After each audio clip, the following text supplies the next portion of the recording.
Hey, beautiful humans. Welcome back to Queer History No One Talks About. This is part 7, and today we're diving into 5 more stories that will make you feel seen in a way history books never could, because these aren't just facts.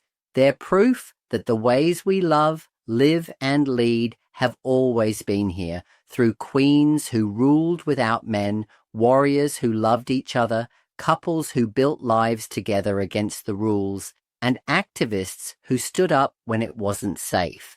If you've ever been told your existence is new or a trend, these stories will shatter that lie. Boston marriages, love without permission in 19th century America. Imagine being a queer woman in the late 1800s, no marriage equality, no protection, no Pride Month. But in New England, something quietly revolutionary was happening. Boston marriages.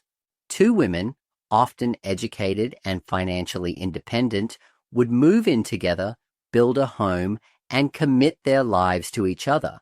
The public called them companions. We know they were partners, and here's the trigger for so many of us. These couples had to hide their love in plain sight. They cooked dinner together, shared holidays, held each other at night, but could never say, "She's my wife," out loud. Sound familiar?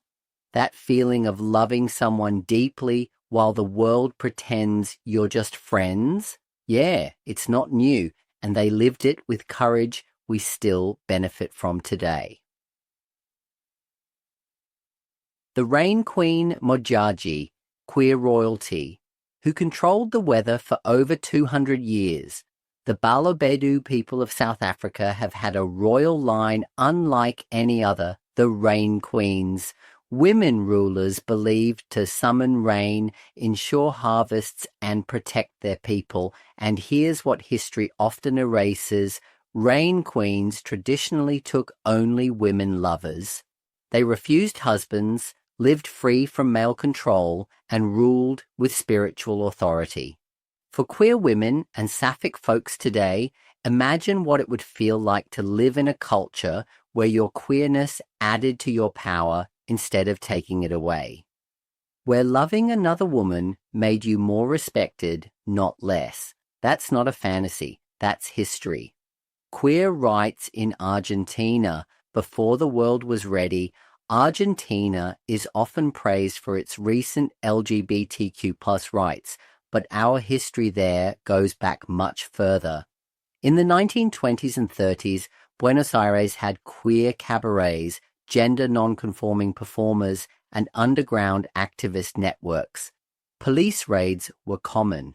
People risked arrest, assault, and public shaming just for existing, and yet they kept showing up.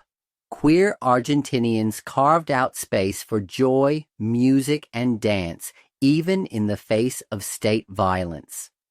Here's the emotional gut punch. How many of us still find our queer joy in spaces that feel fragile, knowing the wrong person walking in could put us in danger? They felt that too, and they danced anyway. Scythian warrior women, fighting beside the ones they loved. The Scythians were nomadic warriors roaming Eurasia thousands of years ago, and archaeological digs show that many of their fiercest fighters were women. Women buried with weapons, armor, and sometimes alongside other women they were likely partnered with. For queer women, trans mask folks, or anyone who's been told they're too strong or too masculine, the Scythians flipped the script. Your strength wouldn't make you an outsider, it would make you a hero. These warrior women weren't exceptions. They were part of the fabric of their society, and they loved who they loved without apology. Hijra leadership.